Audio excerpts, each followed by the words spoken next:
Welcome to ইনফরনোমিক্স। বন্ধুরা, স্ক্রিনে তোমরা দুটো leading newspaper Indian Express আর লাইভ মিন্টের দুটো আর্টিকেল দেখতে পাবে, যেখানে বলা রয়েছে যে আমাদের Indian banking system currently 20 years low deposit ক্রাইসিসে ভুগছে। তো এই ডেপোজিট কথাটা বলতে গেলে আমি তোমাদের প্রথমে বলি যে আমাদের ব্যাংকিংয়ে ডেপোজিট বলতে গেলে চারটে ডেপোজিটের কথা বলা হয়। এক হচ্ছে savings deposit, current deposit, recurring deposit এবং ফিক্সড ডিপোজিট। তো আমি যদি নিউজ আর্টিকেলটাকে আরেকটু সহজে বোঝাই, তাহলে পাতি কথায় দাঁড়াচ্ছে যে আমরা ব্যাংকে সাফিসিয়েন্ট অ্যামাউন্ট অফ টাকা রাখছি না। তাহলে কোশ্চেনটা হলো আমরা টাকাটা রাখছি কোথায়? অ্যাকর্ডিং টু আরবিআই এর রিসেন্ট বুলেটিন, মানে আগস্ট মাসে যেটা পাবলিশড হয়েছে, সেটা অনুযায়ী আমরা নর্মাল মানুষেরা তাদের জমানো টাকা প্রায় সমস্তই এখন ইনভেস্ট করছি মিউচুয়াল ফান্ডে বা শেয়ার মার্কেটে, এবং তার পাশাপাশি ইনভেস্ট করছি ইন্স্যুরেন্স ফান্ড এবং পেনশন ফান্ডে।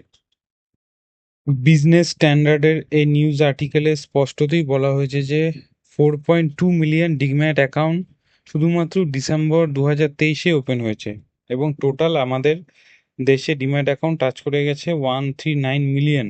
ভাবা যায় 139 মিলিয়ন। এবং এখানে যদি আপনারা দেখেন যে এই গ্রাফটা, তাহলে দেখতে পারবেন যে আমাদের ডিম্যাট অ্যাকাউন্ট কী হারে বেড়েছে। তো এই গ্রাফটা থেকে একটা জিনিস তো তোমরা সকলেই বুঝতে পেরেছো যে 2020-র পর থেকে আমাদের দেশে ডিম্যাট অ্যাকাউন্ট ওপেনের সংখ্যা দ্রুত হারে বেড়েছে, এবং এর জন্য দায়ী একমাত্র আমাদের মতো কিছু রিটেল ইনভেস্টাররা, যারা কিনা অত্যাধিক বেশি ইনফ্লুয়েসড হয়ে রয়েছি যেন সেভিংসে আমরা টাকা না রাখি, তার পরিবর্তে ওই টাকাটা অন্য কোনো ফান্ডে ইনভেস্ট করি, যাতে কিনা আমরা সেভিংসের থেকে অ্যাটলিস্ট বেশি রিটার্ন যেন পাই।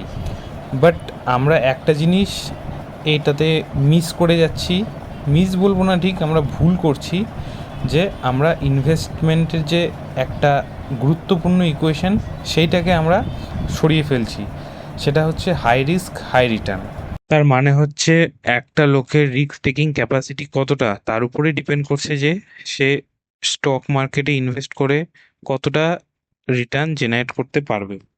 তো এই ডিপোজিট ক্রাইসিস নিয়ে আরবিআই রিসেন্ট রিপোর্টে আরবিআই জানিয়েছে যে ব্যাংকে যদি এইরকম ডিপোজিট ক্রাইসিস বাড়তে থাকে, তাহলে ব্যাংক ইন ফিউচার লিকুইডিটি ক্রাইসিসও ফেস করতে পারে।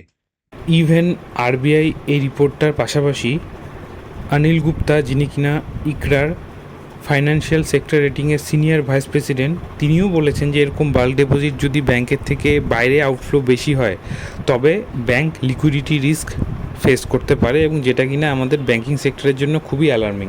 যেহেতু ব্যাংকের মেন কাজ জেনারেল পাবলিকের থেকে সারপ্লাস ডিপোজিট নেওয়া এবং নিডি পার্সনদের লোন দেওয়া, তাই এই ডিপোজিট ক্রাইসিসের প্রবলেমটা ব্যাংক যদি ইন ফিউচারে না সলভ করতে পারে, তাহলে ব্যাংকের যে লিকুইডিটি ক্রাইসিস হবে, তার জন্য ব্যাংক লোন দেওয়ার ক্ষেত্রে স্ট্রিক্ট গাইডলাইন ফলো করবে, যার ফলে ভবিষ্যতে খুব কম লোকজনই লোন পাবেন।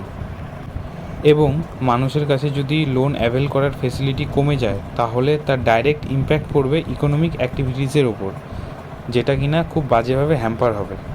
ভিডিওটি এন্ড করার আগে আমি তোমাদের একটাই ভালো সাজেশন দিতে চাই, যে ফিক্সড ডিপোজিট এবং রেকারিং ডিপোজিট এর বিকল্প আগেও ছিল না, এখনও নেই। ইন ফিউচারে কী হবে আমি জানি না, বাট সবথেকে সিকিওর এবং রিস্ক ফ্রি রিটার্নের জন্য এই দুটো অপশানই বেস্ট। সে তোমরা যেখানে করো, ব্যাংকে করো বা পোস্ট অফিসে করো, বাট এই দুটোই হচ্ছে বেস্ট।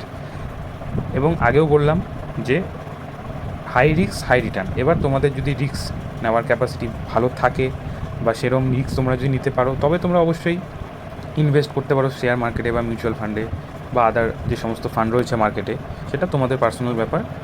তো এই বলেই আমি আজকে ভিডিওটি এখানে এন্ড করছি। গুড বাই, আবার দেখা হবে নেক্সট ভিডিওতে।